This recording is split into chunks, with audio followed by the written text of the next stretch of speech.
नमस्कार मित्रों, जय सिया राम। मित्रों, आप सभी का मेरे YouTube चैनल विराट ज्योतिष चिंतन में हार्दिक स्वागत है। मित्रों, आज का मेरा वीडियो है वैवाहिक जीवन के सुख और दुख पर। किसी की भी कुंडली हो, स्त्री की हो या पुरुष की, तो ज्योतिष के अनुसार ये कैसे पता लगाएंगे कि स्त्री पुरुष का वैवाहिक जीवन कैसा रहेगा। मित्रों, सुखी और आनंद पूर्वक जीने के लिए, जीवन को तनाव मुक्त रखने के लिए ये बहुत ज़रूरी होता है कि व्यक्ति का वैवाहिक जीवन अच्छा हो। चाहे स्त्री हो या पुरुष, दोनों के लिए ये ज़रूरी है कि उनका वैवाहिक जीवन सुखद हो।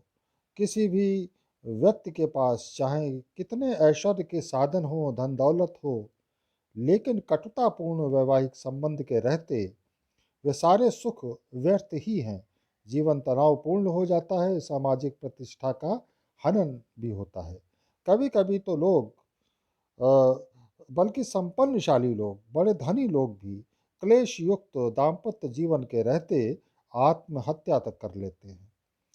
आइए जानते हैं कि ज्योतिष से ये कैसे जानेंगे कि स्त्री पुरुष का वैवाहिक जीवन कैसा रहेगा। तो मित्रों, स्त्री और पुरुष जातक के वैवाहिक सुख का पता करने में थोड़ा सा ही फर्क है, और वह फर्क होता है कारक का। स्त्रियों के लिए मंगल पति कारक होता है और पुरुष के लिए शुक्र। शेष सभी बातें समान रूप से देखी जाती हैं। जैसे जीवन साथी के लिए हम कुंडली के सप्तम भाव को देखते हैं। सप्तम भाव की राशि को देखें, इसके स्वामी की स्थिति को देखें, सप्तम भाव पर किन ग्रहों की कैसी दृष्टि है और सप्तमेश कुंडली में कहाँ स्थित है, इसका नक्षत्रपति कुंडली में कहाँ किस भाव में स्थित है, ये देखना बहुत ज़रूरी होता है। सप्तम भाव में कौन से ग्रह स्थित हैं ये भी देखें। तो सबसे पहले सप्तम भाव में बैठे ग्रहों को देखें। ये ज़रूरी नहीं कि सप्तम भाव में ग्रह बैठे ही हों, हो सकता है कि ये स्थान खाली हो।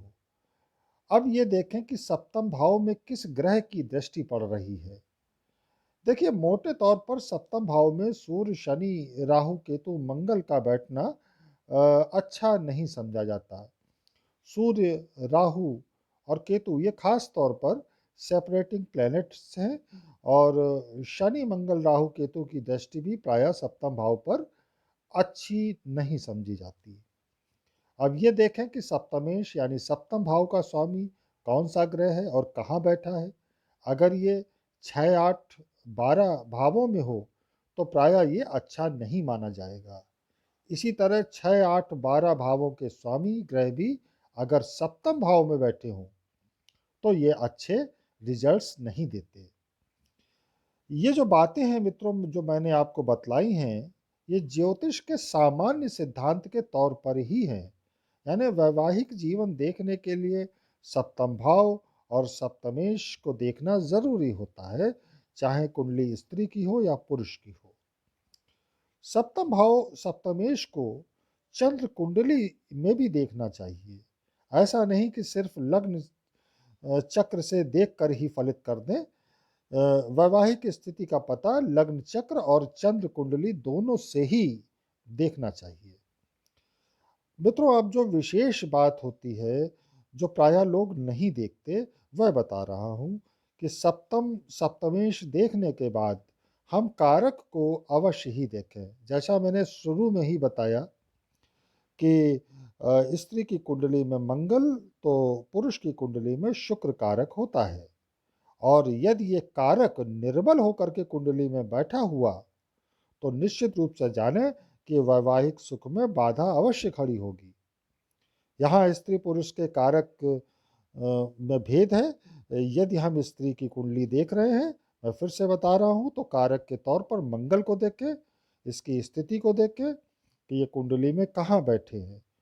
कुछ विद्वान गुरु पर विचार करते हैं, यहाँ थोड़ी भिन्नता है, लेकिन मैं सदैव मंगल पर विचार करता हूँ। यदि स्त्री की कुंडली देख रहे हो तो मंगल को पति कारक माने। यदि पुरुष की कुंडली देख रहे हो तो कारक के तौर पर शुक्र को देखें। शुक्र की स्थिति कैसी है कुंडली में। यदि शुक्र मजबूत स्थिति में बैठे हैं तो वैवाहिक सुख अवश्य अच्छा रहेगा।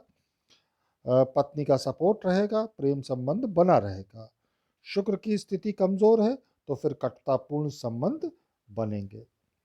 दोनों कारक यानी मंगल और शुक्र को देखने के बाद गुरु की स्थिति को भी देख लेना चाहिए, क्योंकि गुरु भाग्य कारक हैं, सुख कारक हैं। गुरु की मजबूत स्थिति वैवाहिक जीवन को सुखमय बनाती है। इस तरह मित्रों, यदि हम किसी व्यक्ति के वैवाहिक जीवन को देख रहे हैं तो सप्तम भाव, सप्तमेश और कारक ग्रह व गुरु को अवश्य बड़े ध्यान से देख लेना चाहिए। यदि तीनों ही पक्ष मजबूत हैं तो निश्चित रूप से किसी का भी वैवाहिक जीवन सुखमय और मधुर ही होगा। कोई भी इनके वैवाहिक सुख को नष्ट नहीं कर सकता। कारक को अवश्य ही देखना चाहिए। यदि कारक पीड़ित है तो फिर वैवाहिक जीवन ज़्यादा सुखमय नहीं रहेगा। कारक मजबूत है तो सप्तम भाव और सप्तमेश थोड़े खराब भी हो जाए तो भी वैवाहिक जीवन चलता रहेगा। लेकिन यदि कारक कमजोर हो गया तो फिर बड़ी समस्या खड़ी होती है। इसके अलावा मित्रों, हमें नवांश कुंडली में भी स्थितियां देख लेनी चाहिए और उसके बाद ही फाइनली प्रामाणिक तौर पर कोई बात कहनी चाहिए।